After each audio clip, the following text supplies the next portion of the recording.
कैसा रहा आपका एग्जाम? अच्छा गया, पेपर अच्छा गया। कितना आपने अटेम्प्ट किया? मेरा 168 के अटेम्प्ट था। 168। कुछ तुक्का भी मारा या टोटल? हाँ, 5-10 के अप्रॉक्स गेस वर्क किए होंगे बस ज़्यादा। आपका कौन सा अटेम्प्ट है? ये कितने बार आपने मेरा एग्जाम? थर्ड अटेम्प्ट था, इसमें 2 मेंस दे चुके हैं और ये मेरा थर्ड अटेम्प्ट था। तो इस बार आपको क्या लगता है पिछली बार से कैसा था सवाल? पेपर इजी था, मतलब कंपेयर टू रीजनिंग भी इजी था और जीके भी इजी था। जीके एक्चुअली बहुत इजी था और टेक्निकल वैसा ही था, कुछ ज़्यादा अंतर नहीं था टेक्निकल में। कुछ क्वेश्चन लेंदी था, सर्टन टेक्निकल में जैसा है कि कैलकुलेटर तो अलाउड नहीं है, तो न्यूमेरिकल उतना टफ होगा नहीं। हाँ, मतलब न्यूमेरिकल टफ नहीं था, लेकिन कुछ क्वेश्चन था जो जानबूझ के दिया गया था छोड़ने के लिए, जो कि लेंदी था, मतलब कि तो वो छोड़ने के लिए ही दिया गया था बेसिकली। अच्छा, इजी सवाल टोटल कितने होंगे? आप टेक्निकल का भी हम बात करें सिविल का, कि मतलब टोटल कितने होंगे? जैसे कि मतलब देखा पट से याद आ गया कि 2 सेकंड 4 सेकंड में वो 30 से 35 क्वेश्चन होगा जो इजी होगा। 30-35 इतना? हाँ, तो 30-35 काफी के बढ़िया। आसपास होगा। हाँ, जो देख के और मारने जो वाला एकदम टफ जो था छोड़ने वाला, वो कितने सवाल? 10, 12, 15 वो भी होगा, मतलब उसको तो देख के ही छोड़ देने वाला मतलब। 10-15 ऐसा था और 10-15 ऐसा था, बाकी 30 वो। बाकी वो एक्चुअली ना मतलब लेंदी पेपर था। असर्सन रीजन था तो उसमें था कि अब रीजन फॉलो कर रहा है कि नहीं असर्सन को, ऐसा वाला क्वेश्चन था, तो वो टाइम डिजाइन के हिसाब से क्या जाए। अच्छा, ये बताइए कि इन्वायरमेंट से रिलेटेड क्या सवाल थे? एनवायरमेंट से क्वेश्चन ज़्यादा था मोस्टली ना। सॉलिड वेस्ट मैनेजमेंट आजकल बहुत ज़्यादा पूछा जा रहा है। पिछले बार भी उस पर मतलब फोकस था सॉलिड वेस्ट मैनेजमेंट पे, तो इस बार भी सॉलिड वेस्ट मैनेजमेंट से अच्छा क्वेश्चन था। जैसे कौन से मतलब वेस्ट को कौन से डब्बे में डालते हैं, तो ये सब वाला question actually colour coding colour coding वाला वो सब, हाँ वो सब था क्वेश्चन। अच्छा, ये बताइए कि इसके अलावा सीवेज ट्रीटमेंट इस सबसे सवाल था? हाँ, सीवर से भी क्वेश्चन था, एक क्वेश्चन था, और एक सीवर से भी क्वेश्चन था कि कौन सा सीवर का क्रॉस सेक्शन एरिया सबसे कम होगा, ऐसा वाला क्वेश्चन। अच्छा, पोल्यूशन वगैरह, एयर पोल्यूशन, नॉइज पोल्यूशन, ये भी है?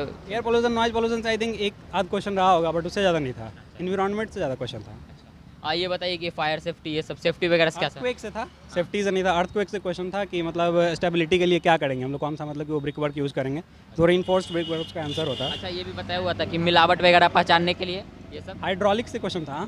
हाइड्रोलिक से सवाल था? हाँ, क्या था? हाइड्रोलिक से एक सिंपल ही क्वेश्चन था, उसमें मतलब डेप्थ दिया हुआ था और उसका क्रॉस सेक्शनल एरिया निकालना था, और ट्रायंगुलर फ्लो का, और एक और फ्लो टाइप था उसका, मतलब फ्लो टाइप ही बताना था उसका। अच्छा, बर्नौली प्रिंसिपल, ये सब सवाल था? हाँ, वो कंजर्वेशन ऑफ एनर्जी से कौन से मतलब कि वो फार्मूला होता है, वो वाला क्वेश्चन था, एक बेसिक क्वेश्चन था वो। अच्छा, ये बताइए कि और इसके अलावा स्ट्रक्चर, आरसीसी वगैरह ये सब से? आरसीसी से क्वेश्चन था। स्ट्रक्चर से कुछ खास ऐसा क्वेश्चन नहीं था, मतलब स्ट्रक्चर से क्वेश्चन नहीं दिखा, बट हाँ आरसीसी से था। अच्छा, आपको कितने लेंथ वगैरह निकालने के लिए कितना लेंथ? वही लेंथ वाला क्वेश्चन था। डेप्थ ऑफ न्यूट्रल एक्सिस का क्वेश्चन था, limiting length of neutral axis ये सब था। क्रॉस सेक्शनल एरिया का क्वेश्चन था कि किस पे डिपेंड करता है, ये सब वाला क्वेश्चन था। अच्छा, ये बताइए कि इसके अलावा और आपको क्या लगा जो मतलब आउट ऑफ सिलेबस 1-2 सवाल आपको लगा क्या है? हाँ, आउट ऑफ सिलेबस था क्वेश्चन, तो मतलब कुछ थे टेक्निकल में भी इनफैक्ट थे, जैसे एनवायरमेंट में हम लोग वो पढ़ते नहीं है, तो था कुछ क्वेश्चन था, 2-4 क्वेश्चन रहा होगा, उससे ज़्यादा नहीं रहा होगा आई थिंक। करंट अफेयर एक था जो कि बहुत पुराना था, 2020 का करंट अफेयर पूछे हुआ था। अच्छा, क्या था? वो याद नहीं हमको मतलब बेसिकली, लेकिन वो पुराना था, वो 2020 देखे मतलब 1-2 ही पुराना पूछा गया? हाँ, पुराना और मोस्टली करंट अफेयर्स कब के थे? 2024 के, 23? नहीं 23 के थे, मतलब 23 के लेटर हाफ के, मतलब 23 के लेटर, मतलब 2 लास्ट 6 मंथ के? हाँ लास्ट 24 के 1-2 थे?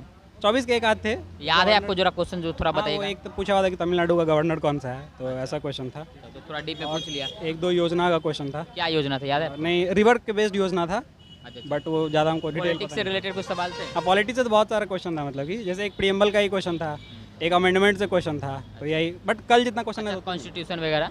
हाँ, कॉन्स्टिट्यूशन से क्वेश्चन था, मतलब पॉलिटी में तो आ ही जाता है आई थिंक। 5-6 क्वेश्चन कल का आपने पेपर देखा था? कल का पेपर देखा। हाँ, तो कल का देखा तो उसके हिसाब से कैसा था? लेवल सेम था या कम या ज़्यादा था? हाँ, सेम था, बट थोड़ा सा आई थिंक कहेंगे कि 10% का इंक्रीमेंट रहा होगा जीके में। हाँ, क्योंकि कल का पेपर थोड़ा अच्छा, ये बताइए कि इसमें और इकोनॉमी से सवाल था? हाँ, इकोनॉमिक्स से 1-2 क्वेश्चन रहा होगा। और बैंकिंग वगैरह, इन्फ्लेशन वगैरह? हाँ, एक क्वेश्चन था वो ग्रोथ का, नेशनल ग्रोथ का कितना होता है, मतलब नेशनल इनकम कितना होता है, वो सब क्वेश्चन था। अच्छा, इसके अलावा ज्योग्राफी से क्या सवाल थे? नदी, पहाड़, झरने वगैरह ये सब? हाँ, वो प्लेटू का क्वेश्चन था एक, मतलब कौन सा वो कहाँ पे है, माउंटेन रेंज कहाँ पे है, ऐसा क्वेश्चन था, वो वाला इजी क्वेश्चन। अच्छा, ये बताइए कि हिस्ट्री से क्या सवाल थे? हिस्ट्री से एक वो खिलजी डायनेस्टी के ऊपर क्वेश्चन था, मतलब कि अच्छा। तो और एक आध क्वेश्चन मतलब टाइम पीरियड पे था। मतलब हिस्ट्री से ज़्यादा सवाल नहीं? ज़्यादा क्वेश्चन नहीं था हिस्ट्री का। ये बताइए कि साइंस से क्या सवाल थे? हाँ, साइंस तो बायोलॉजी का वेटेज ज़्यादा था काफ़ी, मतलब कि कितने सवाल होंगे बायोलॉजी से फिर? 7-8 से ऊपर रहेंगे। 7-8 था? हाँ ओके, याद है जरा आपको ध्यान में? हाँ हाँ, प्लांट और सेल टिश्यू से मतलब क्वेश्चन था, जैसे कि अब सेल क्लोरोफिल वगैरह होता है। हाँ, तो वो कौन सा मतलब कि टिश्यू रिस्पॉन्सिबल होता है, मतलब कि उसके लिए क्लोरोफिल के वो फंक्शन के लिए, ऐसा वाला क्वेश्चन, डीप क्वेश्चन था। और ऐसे कोई साइंटिस्ट का नाम वगैरह ऐसे पूछा गया? हाँ, एक क्वेश्चन पूछा हुआ था कि वो ब्लैक कुछ करके था। Black hole? नहीं, ब्लैक होल नहीं, वो तो इजी हो जाता। साइंटिस्ट का नाम? नहीं, कोई वो प्रोसेस दिया हुआ था, वो ब्लैक करके कुछ प्रोसेस था, वो बताना था कि कौन सा साइंटिस्ट मतलब कि वो प्रोसेस। अच्छा। वो भारी। अच्छा, ये बताइए तो थोड़ा मतलब डीप में पूछ लिया। फिजिक्स केमिस्ट्री से कैसे सवाल थे? फिजिक्स केमिस्ट्री से बहुत कम क्वेश्चन था आई थिंक, और जो भी था वो एक आध बहुत बेसिक क्वेश्चन था। अच्छा, नोबेल प्राइज वगैरह के बारे में? नहीं, नोबेल प्राइज सब कुछ नहीं था वो। अच्छा, और कोई प्राइज वगैरह? पद्म भूषण कल भी पूछा गया था हाँ, बहुत। वो वैसा एक क्वेश्चन था, मतलब कि एक एक्सपोनेंट का नाम दिया गया, तो वो बताना था कि कौन सा मतलब कि ये डांस फॉर्म की है और कौन सा वो है, वो मृदंगम सब, मतलब जो थोड़ा। अच्छा, और सिंगिंग वगैरह ये सब? सिंगिंग का नहीं, वही बोले डांसिंग का था। सिर्फ डांस हाँ, का था? डांस। अच्छा, स्पोर्ट्स वगैरह के बारे में? स्पोर्ट्स से क्वेश्चन नहीं दिखा हमको, स्पोर्ट्स से क्वेश्चन से क्वेश्चन नहीं था। और भी कुछ बुक एंड ऑथर के बारे में? नहीं, बुक एंड ऑथर से भी क्वेश्चन नहीं था। अच्छा तो अगर इसके बात करें रीजनिंग की तो कैसा था?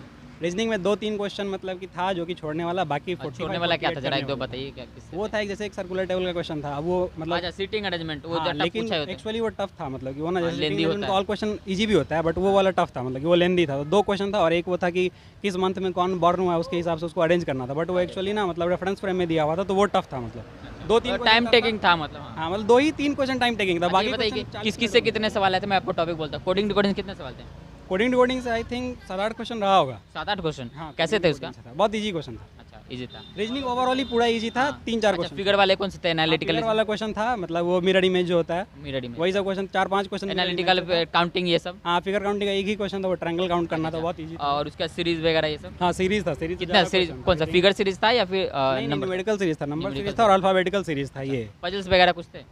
पजल्स स्क्वायर वगैरह? एक स्क्वायर का क्वेश्चन था जो कि सिंपल था, अपोजिट फेस बताना था उसका। अच्छा, इसके अलावा रीजनिंग में आपको क्या लगा जो एकदम आसान सबसे क्या पूछा गया था? रीजनिंग मतलब सभी इजी था एक्चुअली में, मतलब हाँ, क्योंकि पिछला बार के हिसाब से बता रहे तो रीजनिंग बहुत इजी था। तो ऑल ओवर पेपर कैसा था आपको क्या लगता है? मतलब ओवरऑल पेपर रीजनिंग और जीके तो इजी था, और सिविल को मॉडरेट बोल सकते हैं, क्योंकि सिविल में ना मतलब जो आप मेन कोर्स में पढ़ते हैं ऐसा कुछ नहीं था। वो मतलब एनालिटिकल क्वेश्चन था कि आपको एनालाइज करना पड़ रहा था उसमें, ऐसा नहीं था कि आप थोड़ा मतलब दिमाग लगाना था। हाँ, मतलब मेन लिंक से जो हट के होता है ना वो क्वेश्चन था। ऐसा नहीं कि कुछ हम पढ़ के आए हैं जैसे कि लेंथ ऑफ चार्ट, मतलब लेंथ ऑफ कुछ हो गया तो वैसा कुछ नहीं, मतलब पूछे हुआ था, वो था कि आपको एनालाइज करना था, ऐसा क्वेश्चन था। अच्छा आपको क्या लगता है कट ऑफ कितना जा सकता है, आपका जो अंदाजा हो? हमको तो लग रहा है कट ऑफ जाएगा, मतलब 115-120 के आसपास इस बार जाएगा आराम से, पेपर के अकॉर्डिंग। आपने बहुत अच्छा रिव्यू दिया, best of luck, thank you आपका इस बार सिलेक्शन। Thank you.